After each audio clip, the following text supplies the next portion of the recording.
There's a new Pokemon trailer that was announced today. It's all about the battle scene of Pokemon Sword and Shield. This is Ted, and this is their nonsense, and I'm going to make sense of everything going on. So, to start it off the bat, Pokemon Sword and Shield will be the new scene for the competitive play in 2020. It is just announced, so no more Pokemon Sword and Shield. I'm pretty sure a lot of people are happy with that. But before, the very first thing we're going to talk about are abilities. Galarian Weezing's question mark ability was announced. It is neutralizing gas, so other Pokemon abilities cannot be used. So Storm Drain in the trailer, it was a double battle. So the Weezing's Pokemon used the Water move on a Arcanine. Storm Drain, his opponent's Pokemon, Gastrodon Storm Drain popped, but then it was neutralized and the move went through instead of being absorbed. Intimidate, if a Pokemon uses Intimidate against Galarian Weezing, its ability, it will not go through. So that's pretty cool for doubles. In singles, I don't really see this as a viable ability because it's 1v1 unless someone has like something that I don't know, that I can't really think of anything that in singles like you want to neutralize, because Levitate will be better in singles anyways. So I can see this as a a good viable doubles, because it matches this trailer as well because competitive and Pokemon is doubles. So I can see why they showed this off. And the second ability is Corviknight's ability, which I'm glad he got a second, like a hidden ability, because his regular abilities aren't cool. It's called Mirror Armor. So now this ability, anything that's stat lowering will be reflected back. So if someone uses Intimidate on him, reflected back. If it uses Growl, Tail Whip, reflected back. That's pretty good in competitive scene. I can see that pretty good in doubles as well. I see that better as viable than his other abilities he had for singles. I'm really excited for that. And since we're talking about hidden abilities, it is confirmed that if you in the game in max raid battles, you have a chance to get a Pokemon with hidden ability. I really like this because it's so hard in Sun and Moon. For hidden abilities, you had to do that farming thing, the call for help or whatever the hell it was called. It was so fucking annoying. And you don't even know if the Pokemon had a hidden ability unless it's one of those that pops from the start, like for Mugray or whatever, the fucking horse. Um, if you hit it and its defense didn't go up, so you know it didn't have, so it knew you knew he had its hidden ability. But in this one, well, it's still 50-50, but it's not like a constant grind. So you have a chance for it to have an hidden ability if you do a max raid battle.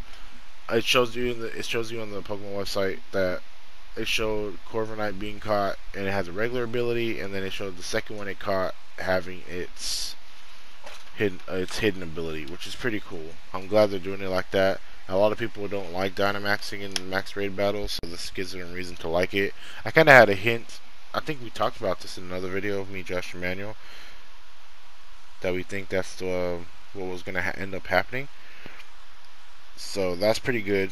And so that's the way you can get Corviknight's hidden ability. I don't know what other. I'm guessing it's all Pokemon. It says just Corviknight, but I'm pretty sure it's all Pokemon. That makes sense. Now, since we're talking about max raid battles, let's get into Dynamaxing and max moves. So the Dynamax phenomenon not only only makes Pokemon huge, it also gives them a boost in power.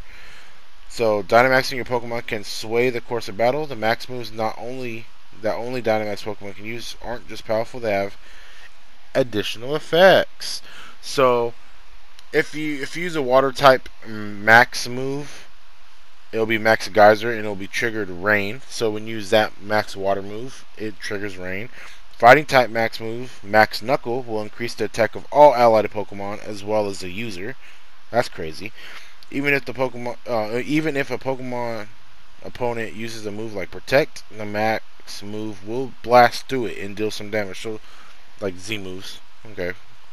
And all stat moves used by Dynamax Pokemon become Max Guard. Oh, all status moves used by a Dynamax Pokemon become Max Guard, which can even protect against other Max moves. Oh, okay. So, I'm guessing if your Dynamax or Gigantamax Pokemon uses Protect, it'll protect from the other Pokemon's Max move but if a non-Dynamax Pokemon uses Protect and the Gigantamax Pokemon uses Max Move, it'll go through Protect. Okay, that's pretty cool, and it protects everybody, so that's pretty cool. So with that, let's and talk about more Dynamaxing. So I don't really know if we talked about it, but there was no really there was no talk about how Dynamaxing would work. So because if you know Mega Evolutions, you need a Mega Ring. If you know if you know Z moves, you needed that fucking wristwatch or whatever. I don't know what it is. I don't really care about that. But in this one, all you need is a Dynamite Bax on your person. So if you have it in your inventory, I'm guessing your inventory, any Pokemon you choose can Dynamax or Gigantamax. I'm just gonna say Dynamax because Dynamax is the only thing it says on here. So what that means is you could take a full 6 of Pokemon, right, and then play the game, and then choose any Pokemon you want, and then Dynamax it. This includes that you can hold your Pokemon can hold an item, and that will help it in battle as well. So if you have like a Life Orb on your Milotic, and you're like, oh hey, fuck it, let me Dynamax my Milotic, it'll still have that Life Orb, and it uses that Max move against your Pokemon. That Life Orb will still work. So that is pretty crazy. That's different from Mega Evolve. Well, no, it's not, because it's just like the same effects of Mega Evolve. It's just getting stronger. So when you Mega Evolved, your Pokemon had to hold the Mega Ring, right? No, the fucking little rock. It had to hold the rock for its specific Mega, and it could use moves. It could use other held items. But in this time, you can. I know a lot of people might be mad at that, but it's only a 3 lasting turn, and you could do the same thing. So unless you mad because they did it first, then don't be mad, because everyone can do it. And this also brings up the thing that any Pokemon can be used. That is great. Megas and Z moves, anyone can use Z moves as well. But in Megas, I love Megas, but not every Pokemon got a Mega.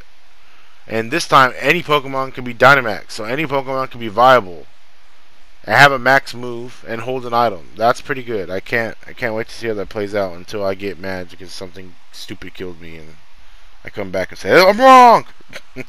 Okay, this means you can choose which one of your Pokemon can Dynamax depending on what's happening in battle. Oh yeah, it's also versatile as well. So if your Pokemon, because when in Pokemon, when you had Megas, you'll see the Pokemon in the inventory, but oh, that's Kangaskhan. No one brings a regular Kangaskhan to battle. It's going to be Mega. And this one, you're like, oh crap, which one is he going to Dynamax? And then they get mad when I Dynamax my fucking Farfetch. But yeah, so it's unpredictability, and that's pretty good.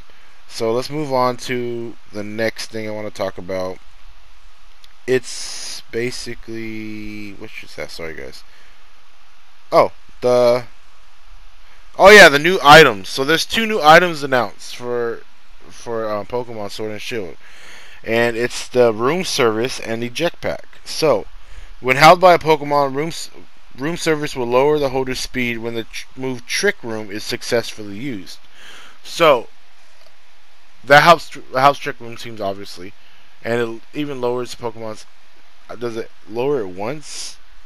Because in the trailer it just lowered it once, so I'm guessing it lowers once. So it makes the Pokemon go first even more, because in Trick Room it switches. So if you're fast, you're slow. If you're slow, you're fast. This helps your Pokemon be super faster because it lowers your speed. So as long as Trick Room is used, the Room Service will pop, and you'll get automatically slower. Just that Pokemon holding the move.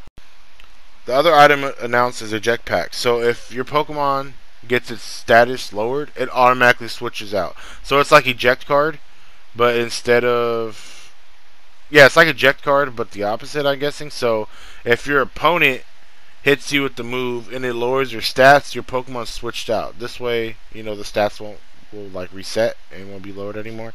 So that's pretty cool. I could see both of these being really good in doubles. So a lot of basically everything shown in this is doubles or in max raid battles with multiple Pokemon. I think Room Service won't be really used as singles unless the Pokemon using Trick Room has the Room Service on it, and then it gets lowered. Other than that, I don't see how, because if you use Trick Room, and then switch that Pokemon, I don't think it'll count because of the way it's worded. I don't think the status will look, because it says when Trick Room is popped off, when the Trick Room actually succeeds, room service will work. So I don't know how that works. But eject pack, I can see it be used as singles and doubles and competitive play, because as long as your stat moves is lowered, then it will eject the mundo. But I think that's basically it. I think I covered everything. If you're a TCG lover, Pokemon V is coming to Pokemon Trading Card Game. It showed off the 2 new box art legendaries. So if you're excited for that, I like how the cards look. They're pretty, but I don't really collect them anymore because that's expensive. But yeah, but that's all the news. I'm glad they touched on. Oh wait, no, there's not. I lied. The Battle Stadium. So when you play rank, it has ranked battles now. I'm pretty sure they had ranked battles before, but this is kind of more in depth. When you play online, there's ranked battles. In ranked, you can take on Pokemon trainers from across the globe. You'll earn points based on the results of your battle. Your rank will increase once you earn enough points. Dynamax Pokemon play a dynamic role in ranked battles too. You can receive items by meeting certain criteria, so there'll be like sort of like bounties. So if you use maybe if you use a Dynamax Pokemon 3 times in a Pokemon battle, you could get like EXP share, lucky eggs. That's pretty cool, rewarding for being good. Each rank in ranked battles belongs to a specific tier. The top tier is where trainers will take part in intense ranked battles, with everyone aiming to be the best in the world. You can check your own ranking on the stadium by competing in the highest ranks.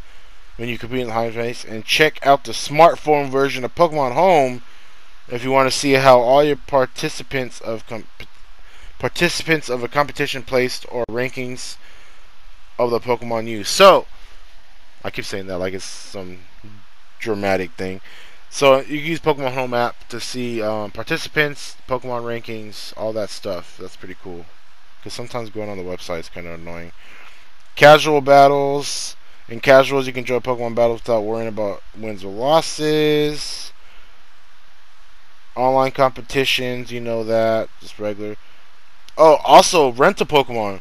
You can use rental teams to battle with all sorts of different Pokemon. So if you enter your trainer's ID available online, you can use the rented battle teams of various different battles, and you can use that in competitive as well. So if you don't think your team, if you want to play competitive, but you really don't have that competitive team because you're not into IV breeding, EV training, whatever, hatching, shinies, whatever. And shiny doesn't matter. But if you're not into all that, but you really want to play, you can actually look up someone's ID and use their rented Pokemon in battle, which is cool. So now so competitive can be access to anyone. I mean, it depends if you really know if you can outplay and play the mind games part of the competitive Pokemon scene. You could just rent anyone's team and use it. So that's pretty cool. I'm glad they added that so some people could actually try it out and have fun. But with that is everything that this trailer showed. I can't wait to play this game. The battles look amazing. I feel like when this game first came out, a lot of people were talking shit about its graphics. But every trailer, if you notice, every trailer that we had back to back like this, the graphics are kind of rising. It looks really good. Like the battles look really good. I can't wait to play it. It's 2 months away. Oh fuck! It's 3 months away. Fuck my life. But yeah, that's all the news that this came out with. I thought I'll do a little thing about it. I hope this video does well. I'm sorry if I'm stuttering a lot. I just woke up, but if I don't do it as soon as I wake up, I probably won't do it at all. I'm trying to keep up with everyone else putting out the information. So, like, comment, subscribe. Tell me if you like these new abilities, if you like Dynamaxing or not. I mean, it looks pretty cool. I can't wait to use it. It's only a 3-turn thing, so you can outlast it. Tell me if you like getting the hidden abilities by doing max trade battles with your friends. It's also a friend thing, so you can do it with your friends. Y'all can look for the hidden ability Pokemon together. Friendship, the power of friendship. But thanks, guys. Thanks for watching. And always remember to be kind to one another online. This is Ted, and I'm out.